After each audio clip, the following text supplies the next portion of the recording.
Hello বন্ধুরা, আশা করি সকলে ভালো আছেন। আমিও ভালো আছি। আমি ঈশ্বরগঞ্জ চৌকি আদালতে প্র্যাকটিস করি। যাদের চোখে নান্দাইল, ময়মনসিংহ, এই ল চেম্বারটি চোখে পড়বে, এখানে 40টা ফলোয়ার্স রয়েছে। যদি 100 ফলোয়ার হয় তাহলে আমি লাইভে যেতে পারি। যারা নান্দাইল, ঈশ্বরগঞ্জ, গরিপুর এবং কোর্টে যারা সিভিল মামলা করেন, যাদের চোখে পড়বে, আশা করি একটা লাইক এবং একটা ফলো দেবেন, যাতে আমি রেগুলারলি ভিডিওটা করতে পারি। আমি ভিডিওটা যদি লাইভ করি তাহলে অনেকেরই হয়তো প্রশ্নের উত্তর আমি দিতে পারবো, যার জন্য আপনাদেরকে রিকোয়েস্ট করা। এবং যারা ঈশ্বরগঞ্জ কোর্টে আসবেন, আমার চেম্বারে দাওয়াত থাকবে। যারা নান্দাইলের অধিবাসী বা ঈশ্বরগঞ্জ এবং গরিপুরে যারা আমাকে চিনেন এবং জানেন, যারা পুরাতন ক্লায়েন্ট বা নতুন ক্লায়েন্ট বা বন্ধুবান্ধব রয়েছেন, তাদেরকে বলবো আমাদের সাথে সাক্ষাৎ করার জন্য। এবং যারা মানবাধিকার কর্মী, সমাজকর্মী এবং অন্যান্য যারা সোশ্যাল ওয়ার্ক করেন, চেয়ারম্যান, মেম্বার, যদি আমার ভিডিও চোখে পড়ে আমাদের সাথে দেখা করলে আপনাদের সাথে পরিচিত হতে পারি।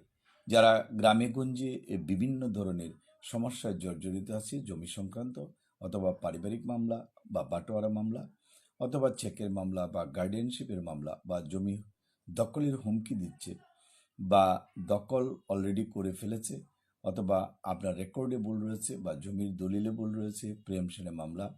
আপনার গার্ডিয়ানশিপের মামলার কথা কেন বলি? এই কারণে বলি, যারা এইসব সমস্যার জন্য বিভিন্ন জনের টাউট বাটপার চিটার কাছে পড়েছেন বা এমন একজন অ্যাডভোকেটের কাছে গিয়েছেন যেখানে কথা বলতে পারছেন না, লয়ারের কাছে গিয়েছেন, বা এত মামলা যে মামলার ভিড়ে আপনি কিন্তু মামলাটা আগাইতে পারতেছেন না, তাদেরকে বলবো আমাদের সাথে পরামর্শ নেওয়ার জন্য। আপনার যারা আমার সাথে সাক্ষাৎ করতে চান, সিএস রেকর্ড অথবা আরওআর বা এস রেকর্ড অথবা বিআরএস রেকর্ড, মাঝখানে যদি বায়া দলিল এবং খাজনাকারী যদি থাকে তাহলে এগুলো সহ যোগাযোগ করবেন, তাহলে পরামর্শ দিতে সুবিধা হয়। যারা পারিবারিক মামলার ব্যাপারে আমার সাথে যোগাযোগ করতে চান, তারা অবশ্যই আপনার নতুনভাবে মামলা করলে আপনার ছবির প্রয়োজন পড়ে, যাদের বিরুদ্ধে মামলা করবেন তাদের কাগজপত্র প্রয়োজন পড়ে।